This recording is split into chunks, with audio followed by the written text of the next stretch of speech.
Olá para você que voltou até o canal. Hoje a gente vai dar continuidade às nossas aulas sobre psicopatologia lacaniana. E antes da gente dar sequência, o que eu vou chamar de diluição da loucura, numa passagem do século XX para o século XXI, eu vou retomar com vocês um pouco do que a gente trabalhou, né? Na última aula eu inseri algumas imagens no vídeo e talvez elas não tenham ficado tão claras. Nesse sentido, eu vou fazer um retorno para que a gente possa avançar, certo?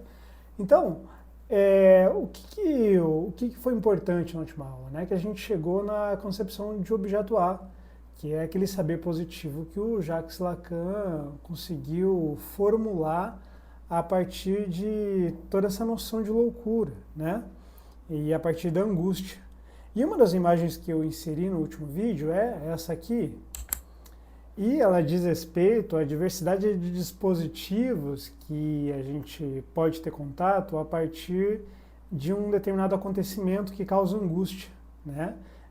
Na última aula eu falei com vocês sobre um acidente de carro, e nesse acidente de carro a gente tem uma música, essa música fica associada ao evento e esse evento passa a desencadear angústia em outros momentos, certo? E então o que a gente tem? A gente tem a coisa, né? E essa coisa, ela está ligado ao grande A, né? Que para o Lacan é o outro, e nesse grande A é que a gente tem a inscrição do nome do pai, certo? O elemento da angústia, como vocês estão vendo aqui na imagem, ele está depois do grande A, né? Que é o A barrado. O A barrado diz respeito a essa angústia da não correspondência da palavra às coisas. Essa passagem de acontecimentos é que vai incidir sobre o objeto A. Então, o objeto A ele aparece como objeto de causa. E aí, enquanto eu falava do objeto A para vocês, eu inseri também uma outra imagem, que é essa aqui, né? Ali quando eu estava falando de um contexto de trauma, do acidente, né? E da não correspondência da palavra às coisas. E essa imagem diz sobre justamente algo de nonsenso que fica na cadeia significante. Então, por exemplo, aqui do lado esquerdo, a gente tem o ser, que é o sujeito, e que está sob o sentido, que está no campo do outro, do grande A, e no meio a gente tem a união dos dois, mas de forma que um não pertence ao outro. Por isso que a gente tem esses riscos aí. Que no meio é que está o não senso. Então, qual que é o não senso? O não senso é o que seria o enigma para Foucault, né? E é o que se apresenta aí nessa não correspondência da palavra às coisas. Então, poderia ser aquilo que gera angústia também. Que gera angústia, mas que é uma coisa manejável, né? Conforme o Lacan mostra para a gente no seminário 11, que é onde ele elabora essa imagem aqui, ele explica com mais detalhes, certo? Ele fala de um véu da alienação. Seria um véu que ficaria sobre nosso modo de ver o mundo a partir daquele ocorrido, em que a gente fica numa espécie de jogo aí, entre o ser, o sentido e o não senso. Então, o que o ensino do Lacan permite a gente perceber? Que essa série de dispositivos que são acionados reiteradamente contra o louco na sociedade, isso decorre da própria presença do louco que encarna como causa de angústia. E isso acontece por conta da própria estrutura do louco, que é determinada pela foraclusão do nome do pai e pela presença do objeto A. E o objeto A, ele vai conservar algo de enigmático do real, né? Algo que acontece e que não tem correspondência da palavra às coisas.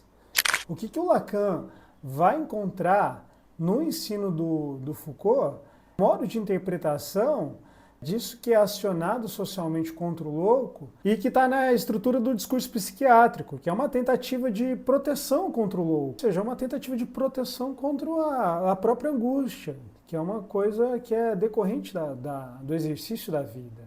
E aí, é aí que a gente pode localizar Por exemplo, essa coisa histórica de tratar o louco muito mais como um objeto de estudo do que um ponto de interrogação, do que uma causa de enigma.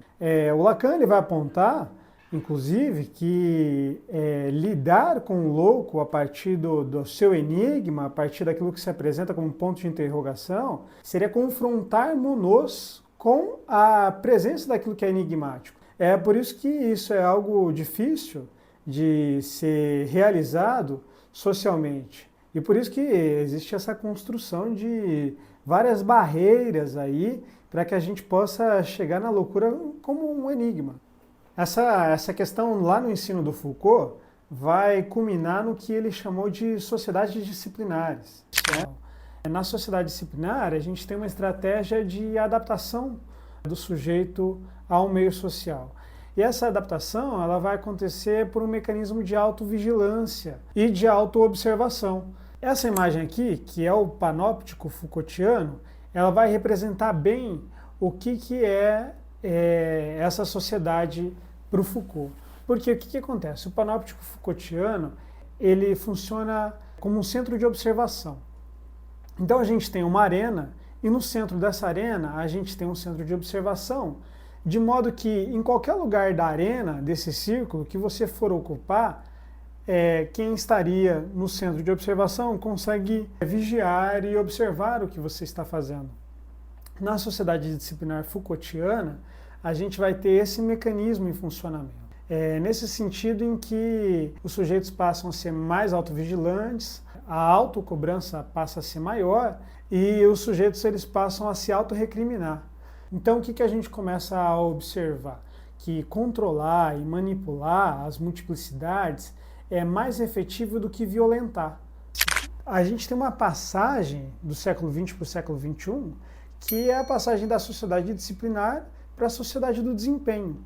E essas mudanças são importantes para a gente pensar de que forma que a ideia de loucura e de que forma que o enigma ele começou a se apresentar. O critério passou a ser você já ter um diagnóstico, então isso já é esperado de você. E isso acontece, por exemplo, se a gente for parar para pensar no DSM-5. Ele tem uma forma de pensar o transtorno mental desde da mais tenra infância até a fase adulta. Ou seja, a gente tem um modo de pensar o transtorno mental em que o sujeito ele vai se encaixar ali e ele vai, a partir daquilo ali, buscar terapêuticas possíveis para que ele possa atenuar o que pode ter de agravante ali dentro do diagnóstico que ele se encaixa.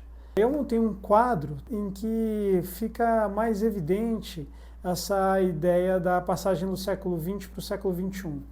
Bom, aqui nesse quadro a gente tem uma contribuição da autora Nina Saroudi, do livro dela O Mal-Estar na Civilização, as Obrigações do Desejo na Era da Globalização, e ela vai tratar também dessa passagem do século XX para o século XXI, que dá para a gente pensar como uma passagem da sociedade disciplinar para a sociedade do desempenho. E aqui eu fiz um breve resumo do que ela trata no livro dela. Então, por exemplo, assim, ela traz que na época do Freud, que é aproximadamente 1920, ou seja, no século passado, a gente tinha em funcionamento a renúncia ao princípio do prazer em nome do bem-estar coletivo. Em síntese, a gente pode pensar nas histéricas do Freud, né? Que elas precisavam renunciar a um prazer do próprio corpo. Isso aparecia em forma de sintoma de histeria por conta de um bem-estar coletivo, porque as mulheres elas tinham um lugar social muito específico naquela época em que o prazer dela, né, os desejos sexuais, eles precisavam ser recalcados. E isso acontecia de forma tão intensa que aparecia no corpo. Já na atualidade, a gente não tem esse tipo de repressão, de contenção em funcionamento. Mas a gente tem, na verdade, a renúncia ao princípio da realidade em nome de um bem-estar individual. Como é que isso funciona, né? A gente não abre mão do princípio do prazer pensando em nós mesmos, pensando numa individualidade. A gente pode pensar como exemplo disso O que aconteceu agora na pandemia? A gente não abria mão da diversão, ou não abria mão de sair, ou não abria mão de fazer festa em casa, pensando no nosso bem-estar individual, enquanto o bem-estar coletivo ele ficava para trás. Também tem, no século XX, uma repressão sexual e social mais forte, e no século XXI a gente tem uma liberdade sexual mais presente. No século XX a gente tinha uma valorização do ócio, ou seja, era permitido que a gente ficasse um tempo no tédio para que as ideias acontecessem. Já na atualidade, no século XXI, a gente tem uma necessidade de diversão, isso precisa acontecer a todo momento. Então a gente vive um certo horror ao tédio. No século XX a gente tinha um excesso de proibições, já no século XXI a gente tem um excesso de ofertas. O nosso sofrimento já não é por ser proibido de algo, mas sim por a gente ter muitas opções e não conseguir usufruir delas. É um sofrimento diferente. No século XX, a gente tinha uma valorização da especialização, ou seja, quanto mais o sujeito estudasse e se especializasse, maior era a valorização dele, né? Já no século XXI, isso nem sempre é verdade. A gente tem a valorização, na verdade, da capacidade de englobar várias tarefas e especialidades, porque isso é sinônimo de flexibilidade. No século XX, a gente tinha uma ideia de família nuclear, e já no século XXI a gente tem uma família diversa, dada também a liberdade sexual. No século XX a gente tinha uma preocupação com a norma, já no século XXI a gente tem uma preocupação com a revisão da norma, por isso que a gente tem essa questão de revisar os pronomes, né? A gente pensar os pronomes neutros, por exemplo. E no século XX a gente sentia prazer em fazer, né? A gente tinha essa possibilidade de aguardar pelo prazer, até porque existia uma valorização do ócio.